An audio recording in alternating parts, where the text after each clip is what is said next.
Afinal, qual é o certo? Guardar o sábado ou guardar o domingo? Esse é um questionamento que vários grupos religiosos fazem entre si, todos buscando embasamento bíblico, tendo na Bíblia as suas respostas, os seus respaldos, e é sobre isso que nós vamos conversar um pouquinho hoje. Afinal, temos que guardar o sábado? Ou a gente pode trocar por domingo ou algum outro dia, onde nós possamos adorar, servir e buscar a Deus? É o que nós vamos responder no vídeo de hoje.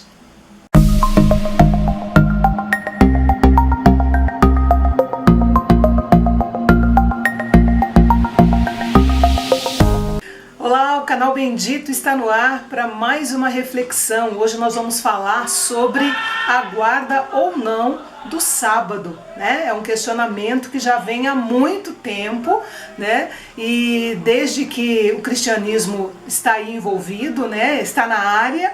Então, no Antigo Testamento havia um tipo de pensamento direcionado para o povo de Israel. No Novo Testamento as coisas mudaram e aí o questionamento se levantou. Afinal, nós devemos guardar o sábado ou guardar o domingo? Antes de mais nada, vamos ler, né, a referência bíblica que nós vamos nos embasar, que é em Êxodo capítulo 20, versículos 8 a 11, que diz assim: Lembra-te do dia de sábado para santificá-lo. Trabalharás 6 dias e neles farás todos os trabalhos. Mas o 7º dia é o sábado dedicado ao Senhor teu Deus. Nesse dia não farás trabalho algum, nem tu, nem teus filhos e filhas, nem teus servos ou servas, nem teus animais, nem os estrangeiros que morarem em tuas cidades. Pois em 6 dias o Senhor fez os céus e a terra, o mar e tudo o que neles existe. Mas no 7º dia descansou. Portanto, o Senhor abençoou o 7º dia e o santificou. O sábado, no Antigo Testamento, ele era guardado assim solenemente por Israel até o cativeiro. Depois da volta do cativeiro, as coisas foram mudando, porque muita coisa mudou na história de Israel depois que eles voltaram do cativeiro. E aí, cerca de uns 150 anos mais ou menos antes de Cristo, surgiu uma seita chamada Seita dos Fariseus. Esses fariseus, junto com os escribas, eles fizeram uma espécie de reinterpretação da lei e eles colocaram muita coisa, né? Muita coisa dentro da lei que não estava escrito, mas que eles achavam que era coerente. E pelo menos eles incluíram pelo menos 39 proibições de tarefas que não se podia fazer no sábado. Por exemplo, lembra daquele caso de quando os discípulos de Jesus foram colher espigas, estavam comendo no dia de sábado? Uma das regras era que não podia colher espigas no sábado, né? Então, essas coisinhas e várias outras, eles colocaram como 39 itens, né? Colocaram como tarefas que não deviam ser feitas no sábado. E a observação do sábado acabou se tornando um fardo, ao invés de ser uma bênção, que era a proposta que Deus havia feito lá no começo, que fosse um dia de descanso, um dia de adoração, um dia de bênção. E o povo tinha medo de quebrar algumas daquelas 39 regras que tinham sido impostas pelos escribas e os fariseus. E quando Jesus começou o seu ministério, o confronto dele com os fariseus acabou sendo inevitável, por causa desse monte de regrinhas extra, que inclusive em Marcos capítulo 5, ele dá uma lavada nos fariseus e nos escribas, por causa desses adendos que eles haviam colocado.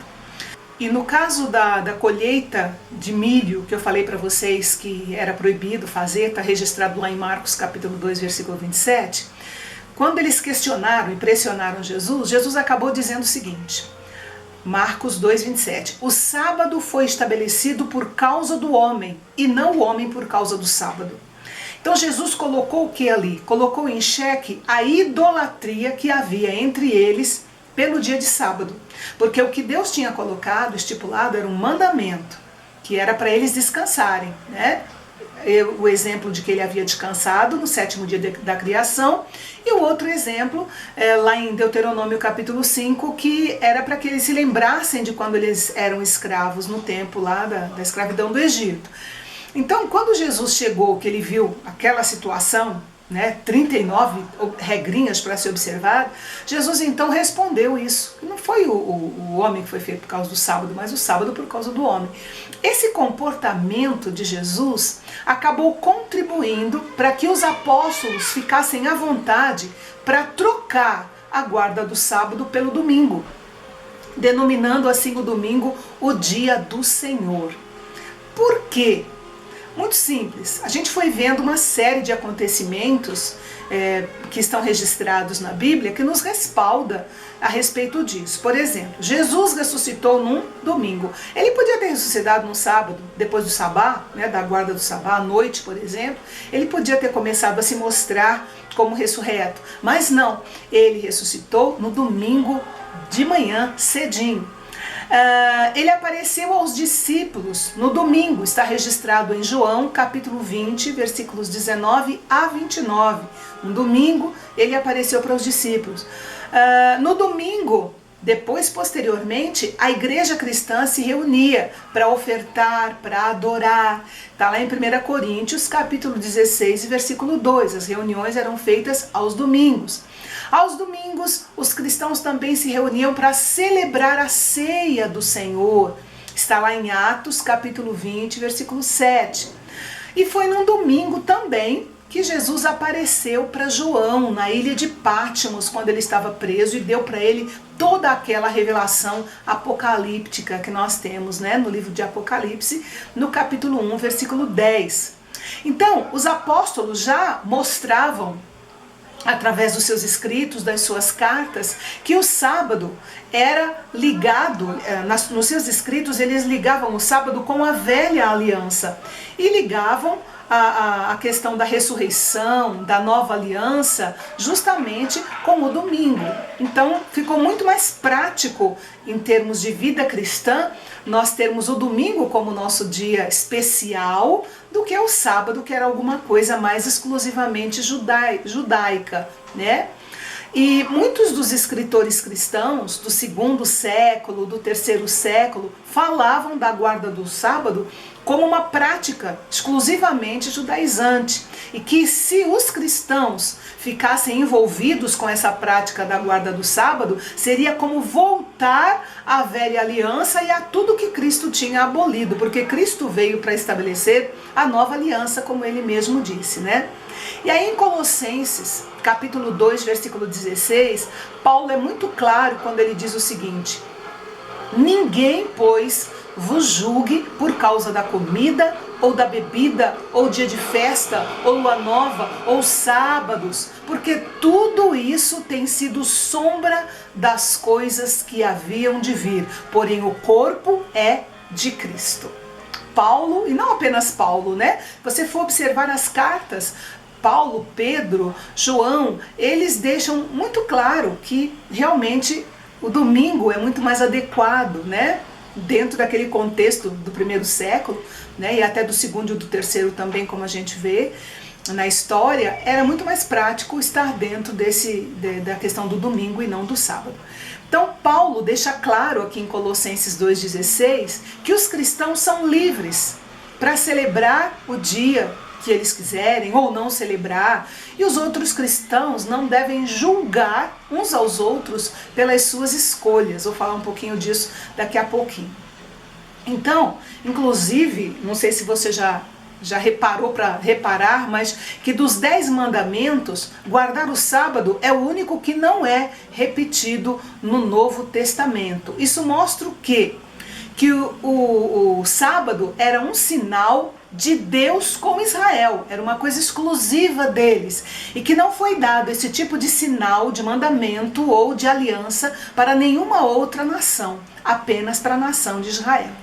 Então, desde então, a igreja cristã, ao longo dos séculos, tem separado o primeiro dia da semana, o dia do Senhor, para se dedicar a Deus, para consagrar-se a Deus, para se dedicar à sua obra. E isso já vem, né, de muito tempo. Mas uma coisa que eu queria chamar a sua atenção é que nós não podemos esquecer que a maior parte da igreja, da metade do 1º século, era composta de gentios e não judeus, tá? A maior parte. E esses judeus, eles não tinham, né, nas suas comunidades um dia semanal de descanso. Esses cristãos, aliás, não tinham um dia semanal de descanso como tinha o judeu, porque do judeu era uma regra de Deus. Agora, os gentios, não. Eles estavam chegando, né, conhecendo agora Cristo, conhecendo agora o Evangelho, e eles não tinham na sua cultura dia nenhum, né? Então os gregos e os romanos, eles tinham seus feriados, diversos feriados mensais, de acordo com o calendário religioso festivo deles, e que eles observavam e que eles seguiam. E os cristãos, que eram gentios, todos empregados, funcionários, mais ou menos como a gente é hoje, eles tinham que trabalhar o dia inteiro. No primeiro dia da semana, no sábado, de acordo com a demanda do calendário grego, romano, das festas que eles tinham, a não ser que uma dessas festas caísse num domingo. Aí eles então podiam descansar no domingo e celebrar ao Senhor no domingo. Então não era uma coisa que eles escolhiam, era imposto pela cultura, pela sociedade em que eles viviam, mais ou menos como acontece com a gente hoje. Nem todo mundo pode tirar um domingo para celebrar o Senhor por causa do seu estilo de trabalho. Em São Paulo, por exemplo, que nós temos feiras livres que funcionam todos os dias da semana, exceto segunda-feira. Aqui em Minas Gerais não tem, pelo menos aqui em Belo Horizonte não tem esse sistema, mas em São Paulo é muito comum, pessoas que são feirantes trabalham de terça a domingo e a sua folga é na segunda-feira. Então a gente tem que entender que sábado, né, essa restrição, sábado, foi dada exclusivamente ao povo de Israel, porque quem mandava, quem dava a lei era Deus e todos precisavam então observar, tá? Então foi apenas na época de Constantino, lá para o início do quarto século, ele foi o primeiro imperador cristão e ele sim legalizou o domingo como um dia santo, portanto um feriado, né, dentro do Império Romano. Então, para a gente poder ir fechando e colocando isso dentro da nossa realidade hoje, a palavra sábado significa descanso. O princípio de santificar o sábado é válido para os cristãos ainda hoje. O princípio de santificar o sábado, tá? É a ideia da separação de um dia para descanso, agradecimento e serviço a Deus. Porque há muitas pessoas que substituem o que a gente chama de dia do Senhor para fazer outras coisas, assim, não tô afim, e vai fazer uma coisa, vai fazer outra, e relegam a um plano secundário justamente a observância desse preceito bíblico, que é reservar um dia para o Senhor. Não importa se é sábado, não importa se é domingo, dentro do nosso contexto atual, onde, né, há uma correria muito grande e muitas vezes os nossos irmãos são funcionários que não podem simplesmente se dar ao luxo de parar num domingo. Eu mesma, quando eu era criança, eu ainda peguei essa fase que tinha que parar no domingo mesmo, era uma coisa obrigatória. Mas eu morava em Santos e a própria demanda, quando os irmãos foram conseguindo empregos em empresas grandes lá em Cubatão, então era ilógico, trabalhavam de turno, era ilógico exigir que eles largassem o emprego para poder estar na igreja, na escola dominical, no culto ao ar livre, no culto à noite, né? Então as coisas foram mudando um pouco e hoje em dia a gente já bate na tecla de que se deve reservar um dia, né, para o Senhor, para estar descansando, para renovação de forças e por aí vai, tá? Então é um dia oportuno para a gente poder agradecer a Deus, adorar a Deus, ir para a casa de Deus e por aí vai. Então no nosso calendário, o domingo é o dia de folga da maioria, mas se a pessoa tem um outro dia da semana de folga que ela pode dar ao Senhor, amém. O importante é ela dar essa prioridade ao Senhor, de o Senhor ver que ela está ali adorando, agradecendo e descansando também, que é uma dica muito boa que Deus deixou para nós, né? Então não há problema nenhum, deixa eu dizer aqui, em guardar o sábado. Sinceramente, não há problema nenhum em guardar o sábado. O problema é dizer que a salvação da pessoa está ligada à guarda do sábado. Aí, isso é um problema, porque a Bíblia não diz isso, tá? A Bíblia não diz isso. Então, o ponto crucial do quarto mandamento é nós nos lembrarmos do descanso que Deus nos dá. Em Êxodo capítulo 20, Moisés orienta o povo a guardar o sábado para lembrar do descanso da criação de Deus. Já em Deuteronômio, quando ele repete a lei, né, porque o Deuteronômio é a repetição de todas as leis, como eles já estão pertinho da terra prometida, Moisés orienta o povo a guardar o sábado já com a outra tônica, a tônica de lembrar que eles foram escravos no Egito e por isso eles devem dar um dia de gratidão ao Senhor. Está registrado lá em Deuteronômio, capítulo 5 e versículo 15. Para os primeiros cristãos, gentios, e para nós hoje, o descanso é oficialmente no domingo. Para lembrar o quê? A redenção e a ressurreição que Cristo comprou para nós na cruz do Calvário. O sábado representa então a antiga aliança com o povo de Israel. O domingo está ligado à nova aliança da graça, que é aos cristãos. O sábado marca o fim da obra da criação e o domingo marca o fim da redenção. E embora nós não guardemos o sábado, o princípio do sábado de separar um dia para Deus, para descansar e separar esse dia para Deus, permanece, tá? E nós poderíamos assim resumir a proposta do quarto mandamento em apenas uma pergunta. Você consegue se desconectar das suas atividades e dos problemas diários que você enfrenta ao menos uma vez por semana? Essa é a proposta crucial, porque é nisso que está ligado o princípio do quarto mandamento. E a proposta, né, da guarda do sábado que Deus deixou lá e que a gente pega o princípio dele é o seguinte: é um dia que a gente separa para agradar a Deus, tornar a nossa vida mais equilibrada, mais prazerosa, recarregar as nossas baterias, melhorar a nossa disposição, o nosso humor. E isso tudo, gente, é saúde para a nossa alma. Eu amei a frase do William Douglas no livro O Poder dos 10 Mandamentos, que diz assim: invista tempo no descanso e no relacionamento com as pessoas que você ama. E deixe Deus fazer parte dessa lista. Ele vai gostar. Achei linda essa frase, tá? Guardar o quarto mandamento nos livra de males como a síndrome de burnout, que é uma das doenças da moda para aqueles que são viciados em trabalho, para os workaholics, né? E inclusive eu li que no Japão a sobrecarga de trabalho ela é um problema tão comum que foi criado um vocábulo para definir a morte pelo excesso de trabalho. A palavra é karoshi. Karoshi, caro, pode ser traduzido como excesso de trabalho. Ishi significa morte.